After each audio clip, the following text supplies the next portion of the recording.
মারে, তুমি কেন এসেছো? আমার কাছে আর কি চাও? কষ্ট পাইলাম। মামুনি, রাজুদের বাড়িতে আমি গিয়েছিলাম। রায়হান আমাকে ভুল বুঝে অপমান করে তাড়িয়ে দিয়েছে। এই দেখ অবস্থা।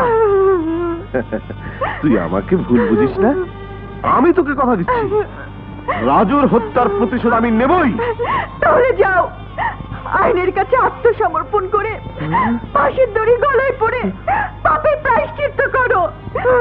কষ্ট পাইলাম। মামুনি, তুইও? হ্যাঁ, যা সত্যি তাই বলছি। তুমি আমার রাজুকে খুন করিয়েছো। চুপ! অনেক সহ্য করেছি, আর নয়।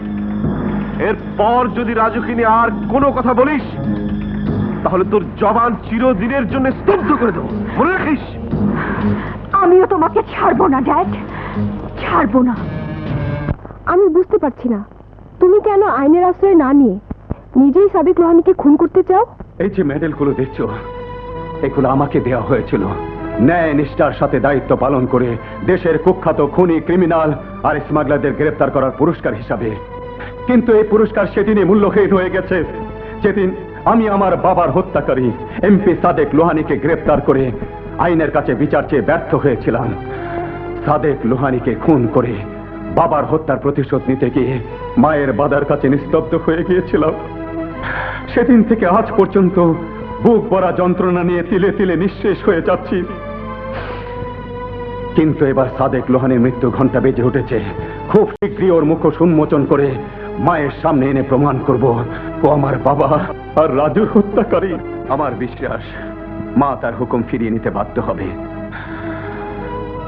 আমি নির্মম প্রতিশোধ নেব, সেই আশাতেই আমার জীবনের সাথে তোমাকে জড়িয়ে দক্ষিণী করতে চাইনি। রায়হান, তোমার জীবনের স্বপ্ন যদি আমার জীবনের দুঃখ বয়ে আনে, তাহলে আজ থেকে সেই দুঃখ আমি কপালে লিখে নেব। সলিয়া। হ্যাঁ রায়হান, হ্যাঁ, আমি তোমার দুঃখের সাথী হয়ে সামান্য সুখ পেতে চাই। সলিয়া। মা,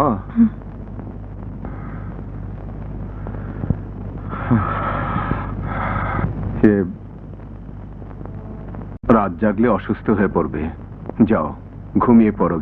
কি করে ঘুমাবো? তুই তো আমার ঘুম চিরদিনের জন্য হারাম করে দিয়েছিস।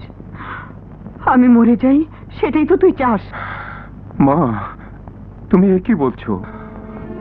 তুই যদি সেদিন লোহারির সাথে ঝগড়া না করে রাজুর নির্বাচন বন্ধ করতি, তাহলে তাহলে রাজু আমার বুক খালি করে চলে যেত না। আমি জানি ওই নির্বাচনই রাজুর মৃত্যুর কারণ। তুই সেদিন রাজুর পক্ষ নিয়ে দাঙ্গা হাঙ্গামা করেছিলি।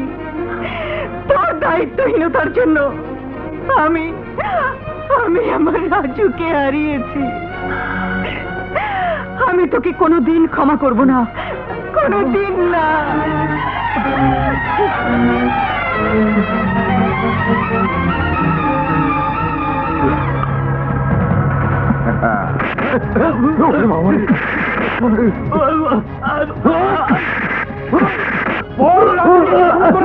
আমি জানি না, আমি কিছু জানি না, জানি না।